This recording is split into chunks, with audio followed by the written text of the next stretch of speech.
Askreddit thread. What are some interesting tests you can take to find out about yourself? The Big Five personality tests. I learned about it in psychology and it's supposed to be pretty accurate. At least it was for me. Plus you can see where you fit in with other people who took the test if you're curious. Another website. The test is currently undergoing maintenance. Sorry for the inconvenience. You should go back to the other place. Another site with a very similar test. It doesn't have comparison stats that the first website has, but has more in-depth descriptions of the 5 personality traits and where your score fits.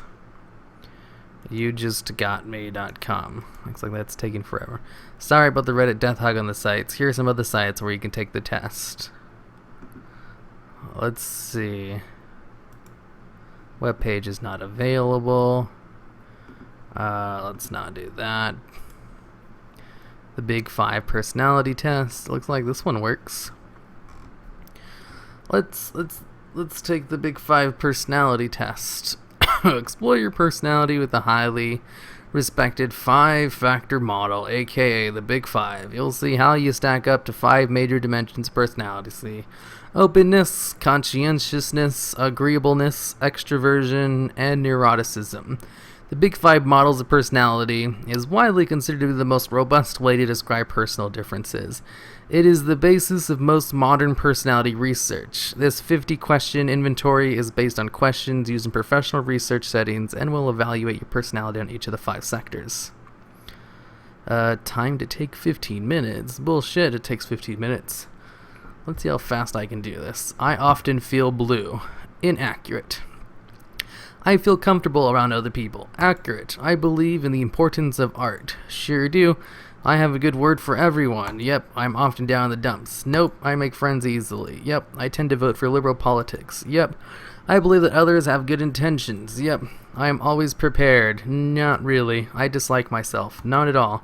I don't talk a lot. I talk a lot. I have a vivid imagination. Yep. I make people feel at ease. Oh yeah, I pay attention to details. Not really, but not a lot. I have frequent mood swings. Nope. I'm skilled in handling social situations. Definitely. I carry the conversation to a higher level, only if it benefits me in some way. I respect others. Totally.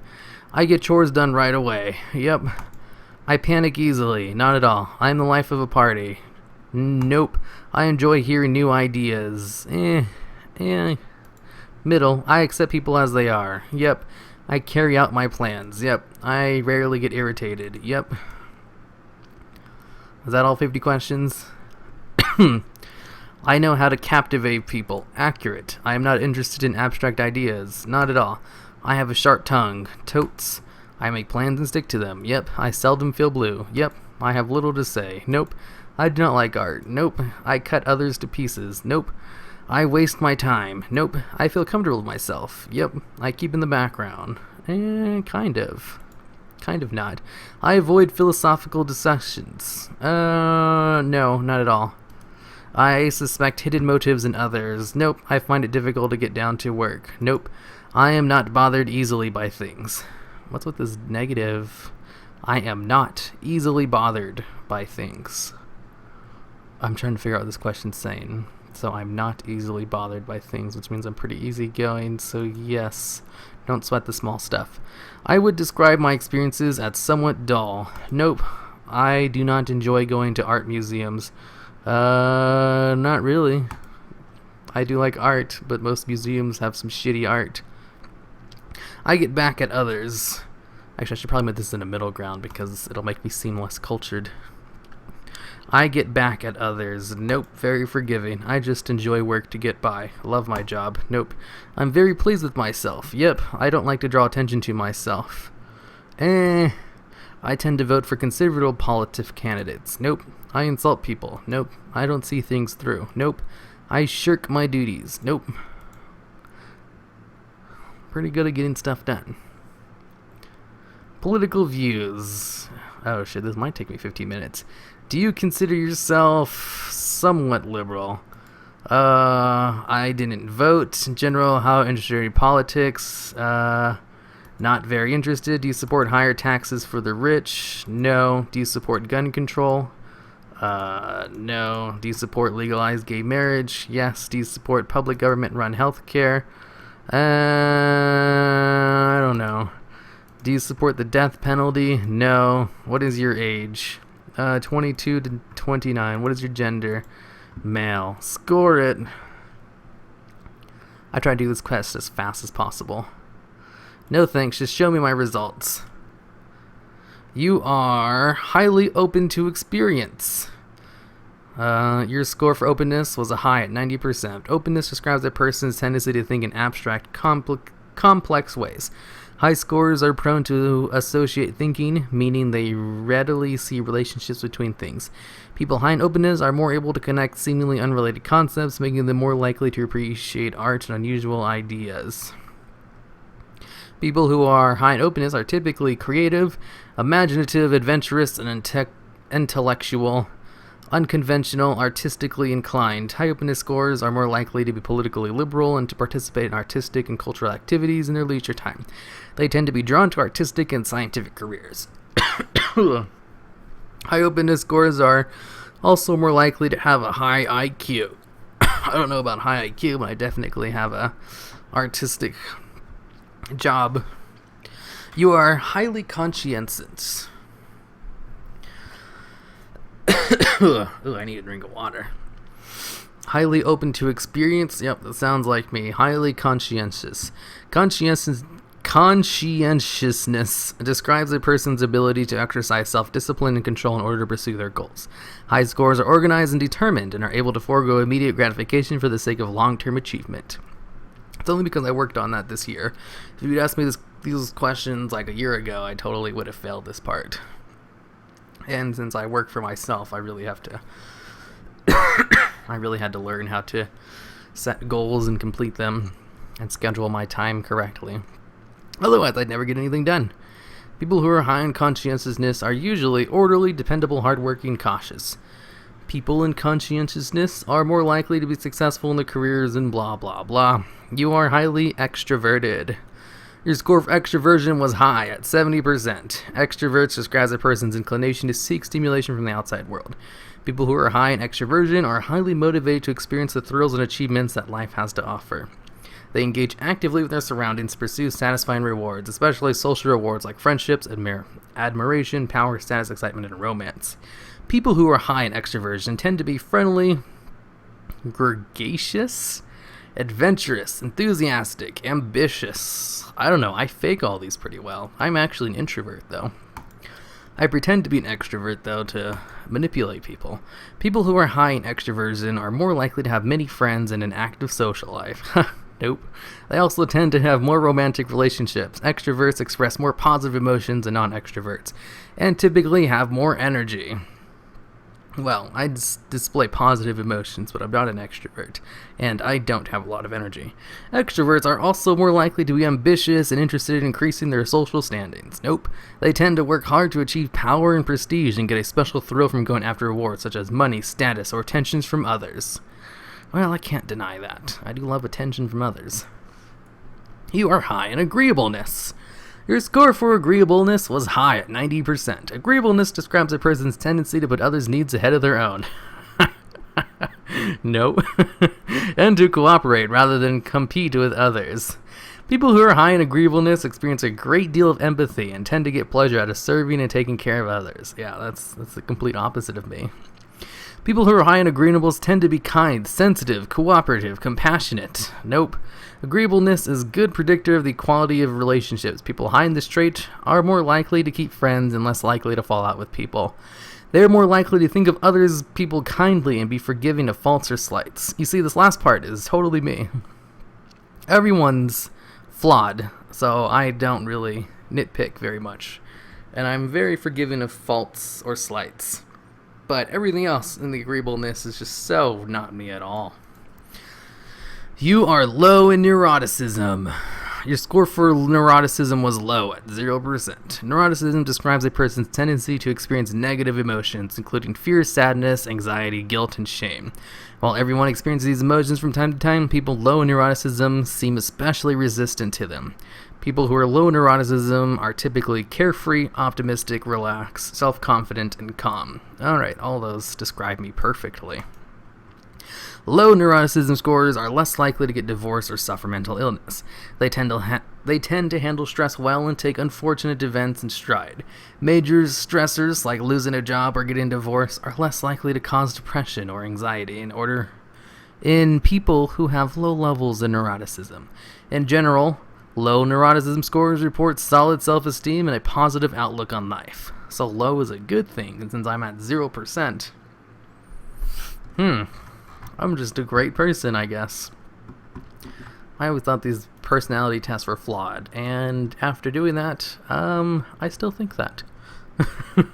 They're just, it's a good ballpark if you want to know what kind of personality you are, but it's not really all that accurate. Coming here to post this. I'm a psychologist who studies personality. The Big Five is the most universally adopted and easily interpretation theory of personalities. Correct me if I'm full of shit, but I feel like a lot of these sites and tests make everyone feel like they're extremely accurate due to how much they suck your dick. When I took the first one, I was told amongst nothing critical, and I feel like people will agree with the results far more if they cast them in a favorable light. Yeah, I was totally thinking this too. Edit. This created a lot of controversy. Maybe I really am just better than the general population. A lot of them also seem to use barman statements. You are your own person, but sometimes you like to go with the crowd. That's sort of like a wishy-washer. This is a statement you can use to describe literally anyone. There's like a whole sentence you can use that you can give to someone that makes it seem like you know them, but really the same sentence can be applied to anyone because people like to associate positive things with themselves. Like, if you ever thought you were your own person one time in your life, but sometimes you like to go with the crowd, and you've thought that another point in your life, you'll be agreeable with this because, I've thought those two things at least one time in my life. Of course you have. Everyone has, because people change throughout the years, no, I'm pretty sure everyone has. That's why it's something that's applied to everyone. And that's what these stupid personality tests basically do, is they just kind of like tell you, this is you. And you're like, you know what? I've been like that once in my life. Yes, this totally is right. It totally tells me what I am. Plus, a lot of people think they're very unique and special, and no one else has ever thought the same things they have. That's why one of the best things you can do when you're cheering someone up is just to tell them how normal they are and how what they're going through isn't really all their fault, because other people have gone through it as well. Actually, you know what? It's kind of hard. Basically, you have to tell the other person that what they're going through is normal, and that they're not some special snowflake who's going through something that's totally different and that no one else has ever gone through before. Telling people that they're normal when they're going through hard times or something that they think is a big deal usually helps. I don't know. Mine was pretty negative sounding but accurate. Telling me I was unreliable, messy, not open to new experiences. Well, you can rely on me to sit on my ass and watch Netflix on my own squalor. I think mine was all positive and stuff because I actually am a very put together person. But that was through lots of hard work. Not because I'm just naturally such a great guy. Because I worked on my faults. And I'm really good at managing stress because of years of practice, not because I'm just naturally good at it. Or I'm very organized, not because I'm naturally organized, but because I learned how to do it earlier this year. MajoParade.com. It gives you and your partner a series of scenarios that you either react positively or negatively to. Then it shows you the ones you both react positive to, while hiding the ones that you don't have in common. This thread should be renamed to How to Crash Websites. Yep. I showed up to a party late, like always. I can't take most of them. Probably doesn't help that I'm on my phone, like always. My personal favorite is the Department of Labor-sponsored's OneNet test. The coolest part about it is how they set you up with internships, apprentices, and training programs for the jobs you matched up with in your state. Man, I really burned my throat from talking so fast during that test. Edit it to alleviate some of the death hug suffocation. I don't know why I clicked on this. I know why. It seemed interesting. Same reason people take these tests. Psych Central allows you to take a lot of personality or just generally psychological tests to find out who you are. I am quite aware of who I am. I'm not sure how accurate this is, but I thought it was a super creepy way to find out that I'm not schizophrenic. Wow, wow, wow, that was super trippy. I positively cannot bring myself to see that inside of that mask. Wait, what? Schizophrenic brains not fooled by optical illusions. What? Okay. Autism, reading the mind in the eyes. Autism spectral quotient. Perception, color test. How good are you at discriminating between colors? Ooh, this seemed like a fun test to take.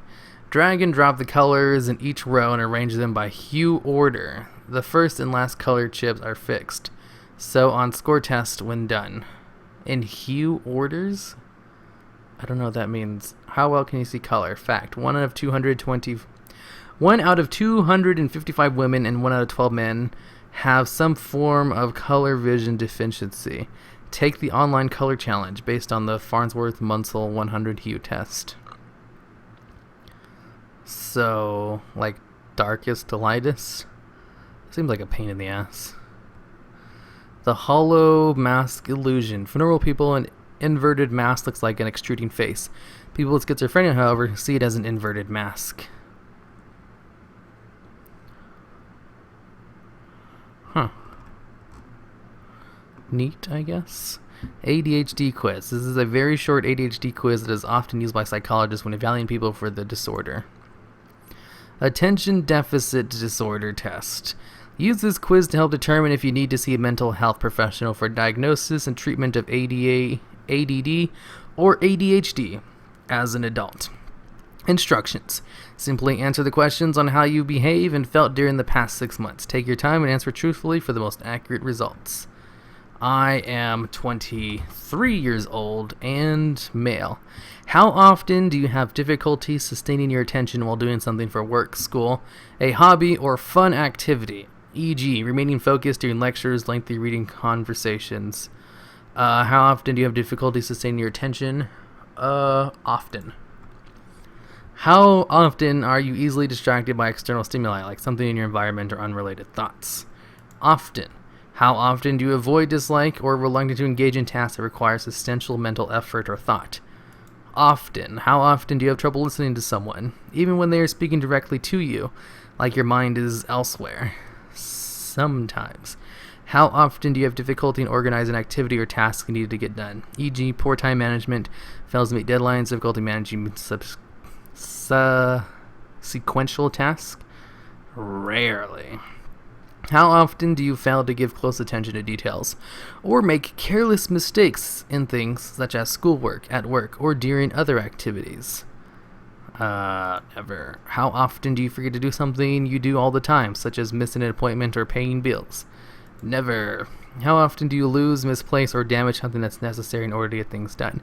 E.g., your phone, eyeglasses, paperwork, wallets, keys? Never. How often do you have trouble following through on instructions, or failing to finish schoolwork, chores, or duties in the workplace, i.e., you start a task but quickly lose focus and easily are sidetracked? Rarely. Continue on to part 2 of the ADHD quiz. How often are you unable to play or engage in leisurely activities quietly? Never. How often do you have difficulty waiting your turn, such as while waiting in a line? Never. That's why I always got like something with me to play or music to listen to. How often do you feel like you're on the go, acting as if you're driving by a motor? E.g., you're unable to be or uncomfortable being still for an extended period of time, such as at a restaurant or meeting. The situations never come up, so never. How often do you leave your seat in situations where remaining seated is expected, leaving your place in office work? Never. How often do you blurt out an answer before a question has been completed? E.g., completing another person's sentence or can't wait your turn in a conversation? Nope. How often do you feel restless, like you want to get out and do something? Nope. How often do you fidget with or tap your hands or feet or squirm in your seat? Sometimes. I'm tapping my foot against the wall right now. How often do you find yourself talking excessively? Rarely. How often do you interrupt or intrude on others, such as birding into the conversations or taking over what others are doing? Never. Were several of your symptoms present prior to age 12? No. Do the symptoms appear in at least 2 or more settings? No. Score my ADHD quiz. You scored a total of 16. Intended subscale 13. Hyperactive impulsivity scale 16. Okay, so scoring key. You may have symptoms of ADHD symptoms. So I'm not in the possible range. I don't have moderate and I don't have adult, but I have symptoms. Subscales. So I'm very moderate. That's good to know. Based on your responses to this adult ADD/ADHD screening quiz, you may or may not have attention deficit disorder. Your report may mild symptoms that typically do not reach the threshold for formal diagnosis. Some people with scores similar to yours have sought professional treatment for this current concerns. Others have not. If you were diagnosed with ADHD, you would likely be an attentive person presentation, as you indicated primary significant symptoms of inattention. You indicated certain symptoms were not present for, let's see, blah, blah, blah. Okay, so I'm not ADHD. The ratio of your index, your ring fingers are affected by the sounds something stupid. For $9.99, I will assess your gullibility. Alright, I think that's enough of this. How many more of these can I take? Because those actually take kind of a long time.